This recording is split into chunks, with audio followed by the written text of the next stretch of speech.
সেখানে ওই 4 জনের রুমে আমি ফার্স্ট ইয়ার সেকেন্ড ইয়ার 2 বছর প্রায় 40 জন ঘুমিয়েছি একটা রুমে। 4 জনের রুমে 40 জন। আচ্ছা।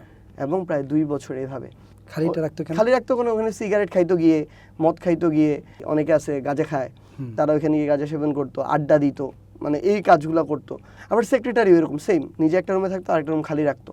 ওই দিন দেখলাম ওই হাসানুল হক ইনু, আরেকটা হচ্ছে মানে লাল ডায়রি এবং সবুজ ডায়রি, আওয়ামী লীগের আরেকটা দালাল, মানে এদের ন্যূনতম যদি মানে ব্যক্তিত্ব থাকে, মানে ওর অনুশোচনা বোধ থাকতে হয় না মানুষের যে আমি একটা অপরাধ করছি। আমরা দেখেছি যে বিগত সরকারের আমলে পুলিশকে একটা চাবুক হিসেবে ব্যবহার করা হতো। বিরোধী দলের পিঠে চাবুক মারার ক্ষেত্রে পুলিশের একটা ভূমিকা ছিল। সেই ভূমিকা কি পুলিশ আবার যাবে বলে মনে হয় আপনার কাছে? হ্যাঁ, এটা গেলে পুলিশের অবস্থা আবার আগের মতোই হবে, এটা আরও খারাপ হবে, শোচনীয় হবে। এই জন্য আসলে হয়তো অনেক ক্ষেত্রে তাদেরকে ওইভাবে ব্যবহার করার চেষ্টা করা হচ্ছে, কিন্তু তারা ওইভাবে করতে পারছে না, কারণ তারা তো সবচেয়ে বড় ট্রমার মধ্যে দিয়ে গিয়েছে। কারণ এটার কারণও আছে, কারণ তারা সবচেয়ে বেশি এই হত্যাযজ্ঞের সাথে জড়িত একটা রাষ্ট্রীয় বাহিনী হিসাবে। এর চেয়ে দুঃখজনক, কলঙ্কজনক কিছু হইতে পারে না। এই রক্তের দাগ কিন্তু তাদের গায়ে লেগে আছে, তাদের পোশাকে লেগে আছে। সো তাদেরকে এটা ব্যবহার করলে এটা তাদের জন্য, দেশের জন্য, মানুষের জন্য, সরকারের জন্য, সবার জন্যই ক্ষতিকর। সো বিএনপিও হয়তো মাঝে মাঝে চাচ্ছে, কিন্তু পারছে না, পারবেও না। আমরা আশা করছি সেটা দলীয় বাহিনী, পেটোয়া বাহিনী হিসেবে ব্যবহার না করে যেন রাষ্ট্রীয় বাহিনী হিসেবে ব্যবহার করা হয়। আপনি কি কখনো ভেবেছিলেন যে ঢাকা ভার্সিটি থেকে ছাত্রলীগ মুক্ত হবে, এবং এই আন্দোলনে আপনার বিশেষ কোনো স্মৃতি আছে কিনা? বিশেষ স্মৃতি হাজার হাজার আছে। মানে সবচেয়ে বিশেষ যে স্মৃতিটা? সবচেয়ে গুরুত্বপূর্ণ বলতে গেলে অনেকগুলা, কারণ এক একটা এক এক পার্সপেক্টিভে গুরুত্বপূর্ণ। কিন্তু আপনি প্রথমে যে কথাটা বললেন এটা আমার কাছে খুবই গুরুত্বপূর্ণ। আমি 4 জনের একটা রুম, আমার অমর 21 হলে ঢাকা বিশ্ববিদ্যালয়ের প্রত্যেকটা রুম হচ্ছে 4 জনের। সেখানে ওই 4 জনের রুমে আমি ফার্স্ট ইয়ার সেকেন্ড ইয়ার 2 বছর প্রায় 40 জন ঘুমিয়েছি একটা রুমে। 4 জনের রুমে 40 জন। আচ্ছা। এবং প্রায় 2 বছর এভাবে রাতে এক পাশে কাত হয়ে যদি ঘুমাইতাম, আরেক পাশে কাত হওয়ার মতো জায়গা থাকতো না। মানে আপনি 4 জনের একটা রুম কতটুকু হবে, সেই জায়গায় সবাই ফ্লোরিং করে, শুধুমাত্র রুমে তোষক ছিল আর বালিশ ছিল, বালিশেরও কোনো কভার ছিল না, তোষকের উপরেও কোনো বেডশিট কখনো ছিল না, টেবিল চেয়ার এগুলো তো অনেক দূরের কথা, এগুলো তো কিছুই ছিল না। আচ্ছা। তো ওই রকম রুমে এক পাশে ওই, এটা হচ্ছে শরণার্থী শিবিরেও এত ভয়ঙ্কর অবস্থা হয় না। এটা হইলো মনে হয় একটা, যখন পৃথিবীতে আমি জানি না গাজার যে শরণার্থী শিবিরগুলো ছিল, এটা হওয়ার কারণ কি ছিল? মানে ফার্স্ট ইয়ারের জন্য একটা রুম বরাদ্দ ছিল, এবং এটা ইচ্ছা করে করা হতো যেন সব ফার্স্ট ইয়ারকে একটা রুমে পাওয়া যাইতো। সেকেন্ড ইয়ারের জন্য 3টা রুম বরাদ্দ ছিল বা 2টা রুম বরাদ্দ ছিল, একসাথে যেন ওই 3-4টা রুমেই পুরো ফার্স্ট ইয়ার সেকেন্ড ইয়ারে প্রায় 200 ছেলেপেলেকে পাওয়া যায়। যখনই প্রোগ্রাম হবে ছাত্রলীগের, জাস্ট ওখানে ডাকবে বা গ্রুপে মেসেজ দিয়ে দিবে যে প্রোগ্রাম, রুম থেকে চলে আসতে হবে, যদি না আসে তাহলে রুমে যাবে, 4টা রুম থেকে ডেকে আনা তো সহজ। সো একটা খোয়ারের মধ্যে রাখা, যেন যখন ইচ্ছা তখন তাদেরকে যেভাবে ইচ্ছা সেভাবে ব্যবহার করা যায়। এই কারণে এই 4 জনের রুমেই ছাত্রলীগের নেতারা যারা টপ লিডার ছিল হলের, অন্তত 10টা এরকম রুম ছিল যেগুলোতে একাই একজন থাকতো এক রুমে, পুরো রুমটা একাই থাকতো, 4 জনের রুম একাই থাকতো। আচ্ছা। ইভেন প্রেসিডেন্ট একা একটা রুমে থাকতো, আরেকটা রুম তার খালি রাখতো। খালি রাখতো কোনো, ওখানে সিগারেট খাইতো গিয়ে, মদ খাইতো গিয়ে, কেউ যদি হচ্ছে ওই যেটা ক্লিয়ারলি যদি আমি বলি, অনেকে আছে গাঁজা খায়, তারা ওইখানে গিয়ে গাঁজা সেবন করতো, আড্ডা দিত, মানে এই কাজগুলো করতো। তার যদি 2-1টা গেস্ট আসতো, এখন তার রুমে আরও 3টা সিট আছে, 2-1টা গেস্ট আসলে তো ওইখানে রাখতে পারে, সে ওই রুমে রাখতো। আবার সেক্রেটারি এরকম সেম, নিজে একটা রুমে থাকতো, আরেকটা রুম খালি রাখতো। এরকম যারা ধরেন টপ গুরুত্বপূর্ণ, হলে তো সেন্ট্রালের বিভিন্ন লিডার ছিল, বিশ্ববিদ্যালয়ের বিভিন্ন ছিল, এরকম অন্তত 10টা রুম ছিল, একা একজন থাকতো। এরকম অন্তত 20টা রুম ছিল যেগুলোতে 2 জন করে থাকতো, 2টা সিট খালি রাখতো। তো এটার মধ্য দিয়ে এমন না যে জায়গা ছিল না বলে এই 2টা ব্যাচকে 3-4টা রুমের মধ্যে রাখা হয়েছে, জায়গা ছিল, কিন্তু ওই যে একটা খোয়ারে রেখে সবাইকে ইউজ করা। তো এইরকম একটা লাইফে মাঝে মাঝে না, ধরেন আমি হলে থাকার জন্য প্রোগ্রাম করতে হবে, গেস্ট রুম করতে হবে, করা হয়েছে, কিন্তু মাঝে মাঝে এটা বিরক্তির সীমা ছাড়িয়ে যেত, কারণ আমাদের তো একটা লাইফ ছিল, ভালো লাগা। এরকম কি হয়েছে যে খুব অসুস্থ, তারপর? হ্যাঁ, মানে ওই তো ধরেন একদিন আমার প্রচণ্ড জ্বর, তারপর দিন খুবই গুরুত্বপূর্ণ প্রোগ্রাম, রাত 10টায় গেস্ট রুম হয়, সবাই গেস্ট রুমে গেছে, আমি যাই না, আমি বলছি আমার খারাপ লাগতেছে, জ্বর, আমি রুমে আছি, যাইতে পারবো না আজকে। তো পরবর্তীতে ওইখানে গেস্ট রুমে জিজ্ঞাসা করছে সার্জিস কোথায়, তো পরবর্তীতে বলছে যে ও হচ্ছে রুমে, ওর নাকি খারাপ লাগতেছে, আসতে পারবে না। পরে বলে ওকে যায় ডেকে নিয়ে আসো, এসে আমাদের সাথে কথা বলে চলে যাবে। তখন আমার এমনই খারাপ লাগতেছে বা হচ্ছে এমনই জ্বর যে উঠতেই আমি পারতেছি না, বা আমার রুম থেকে বের হওয়ার মতো কোনো এনার্জি নেই। কারণ গেস্ট রুমে আমি তো রুমে ধরেন ট্রাউজার আর টি শার্ট পরে শুয়ে আছি, আমার গেস্ট রুমে যেতে হইলে চেঞ্জ করে যেতে হবে। তো তারপরও আমার ব্যাচমেটদেরকে পাঠানো হলো। আমি ব্যাচমেটদেরকে ওরা তো আমার ব্যাচ ফ্রেন্ড, আমি রাগ করেই বললাম যে তোরা আমাকে দেখতেছিস না কি অবস্থা, আমি এখানে আসছি, তোরা আবার কোন সাহসে এখানে আসলি, তোরা এটা বুঝাইতে পারিস না, ওগুলো কিসের ভাই হয়েছে, ওরা এইটুকু বুঝে না। মানে তখন তো খুবই মেজাজ খারাপ। হ্যাঁ, তো পরবর্তীতে ওরা চলে গেল, আবার গিয়ে আবার বললো যে ভাই ওর হচ্ছে বেশ অসুস্থ, তো আসতে পারতেছে না। এরপরে আমার ইমিডিয়েট সিনিয়ররা খুব রেগে গেছে, গেস্ট রুমে রেগে গিয়ে বলতেছে যে ও কিসের অসুস্থ হয়ে গেছে, যে বড় ভাইরা ওকে আসতে বলছে, ও বড় ভাইদের কথা শুনে না, মানে বড় ভাইয়ের কথা কর্ণপাত করতেছে না।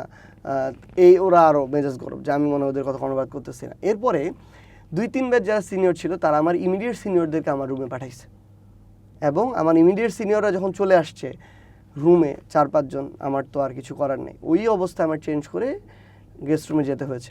তো ওই দিন আমার মনে হয়েছিল যে আমি যদি এই গেস্ট রুমটা জ্বালাই দিতে পারতাম, মানে এইরকম একটা মনে হচ্ছিল আর কি। এরকম ছিল যে ধরেন গুরুত্বপূর্ণ প্রোগ্রাম, আমার একটা ল্যাব আছে, ধরেন ঢাকা ইউনিভার্সিটিতে আমার অ্যাটেন্ডেন্সের ধরেন আমার একটা ইয়ারে ধরেন সাপোজ ল্যাব 10টা, সাপোজ এখন 10টার মধ্যে আমি 2টা ল্যাব যদি মিস করি তাহলে আমার অ্যাটেন্ডেন্স তো 80% চলে আসে, তখন আমার মার্কস 0। আর আমার যদি ধরেন 80-র উপরে হচ্ছে অ্যাটেন্ডেন্সের মার্কস, আমার যদি 100 থাকে ধরেন আমি 10-এ 10 পাবো সাপোজ অ্যাটেন্ডেন্সে, কিন্তু 80 হইলে 80 আসলে বা তার নিচে আসলে আমি 0 পাবো। 10 মার্কস তো বিশাল একটা জিনিস। একটা ল্যাব হচ্ছে 8 ক্রেডিটের ল্যাব, 200 মার্কসের। তো 1 মার্কের জন্য আমার তো ক্রেডিট অনেক কমে যায়, দেখা যায় যে আমার যদি 79 হয়, 74 হয়, 69 হয়, অনেক কমে যায়, তাহলে 10 মার্ক। তো আমার একদিন একটা ল্যাব মিস গিয়েছে একটা প্রোগ্রামের জন্য, ওই মধুর ক্যান্টিনে কোন মন্ত্রী আসবে তাকে সালাম দেওয়ার জন্য 4 ঘন্টা দাঁড় করায় রাখলো। তো এমনি ওই দিন মেজাজ খারাপ। আরেকদিন আরেকটা ল্যাবের সময় এরকম একটা প্রোগ্রাম, ল্যাব তো হয় আমার সায়েন্সের যেহেতু 2টা থেকে 5টা, আর ছাত্রলীগের বেশিরভাগ মধুর ক্যান্টিনের প্রোগ্রামগুলো হয় ঠিক এই টাইমে 2টা থেকে 4টা 5টা, মানে ওই খাওয়া দাওয়ার পরে নিয়ে যায় ওইখানে আর কি, দুপুরে খাওয়া দাওয়ার পরে। তো যারা আসছে তাদের তো সমস্যা হয় না, কিন্তু আমাদের তো এটা সমস্যা। এখন আমার ওই দিন মানে যেটা হয়েছে, প্রোগ্রামে যেতে হবে, কোনো এক্সকিউজ চলবে না, ক্লাস ল্যাবের কোনো এক্সকিউজ চলবে না।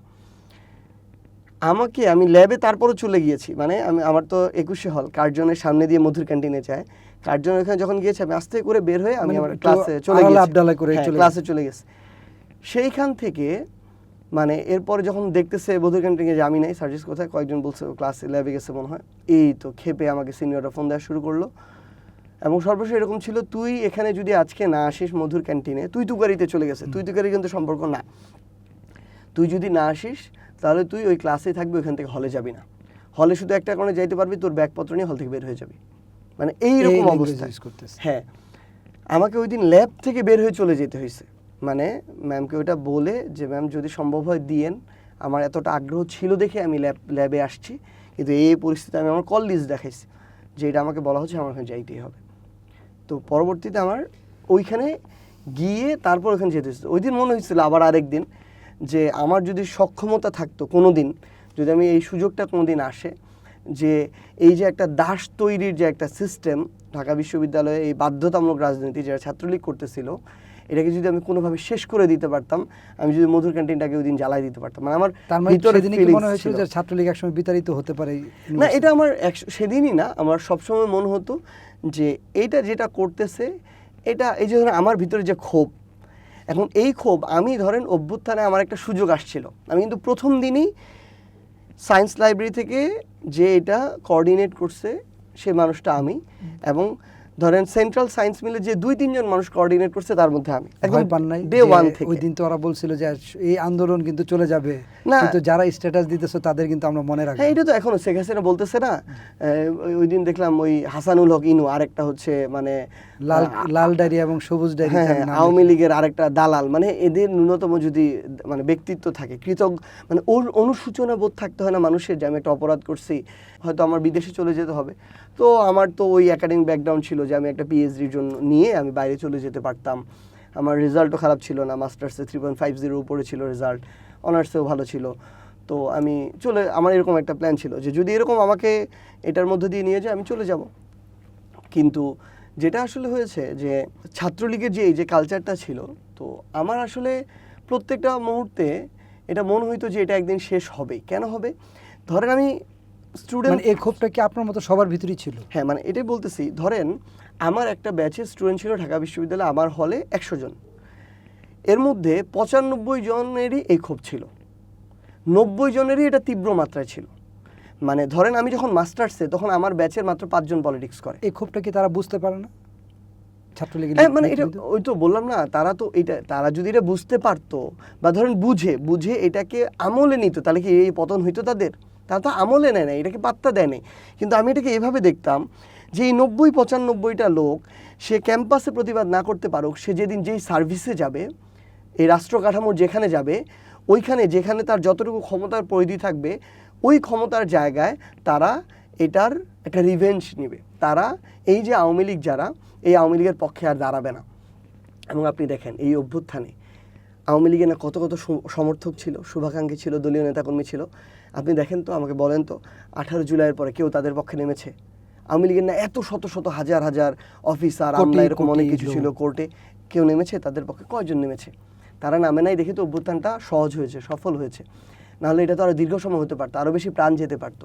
তো দিন শেষে ব্যাপারটা এটাই যে আসলে কেউ এই ধরনের কোনো কিছু করে, অপারেশন বলে, শোষণ, নিপীড়ন পার পেয়ে যাবে না। হয়তো 2 বছরে, 5 বছরে, 10 বছরে এটার ফল তাদের ভোগ করতেই হবে।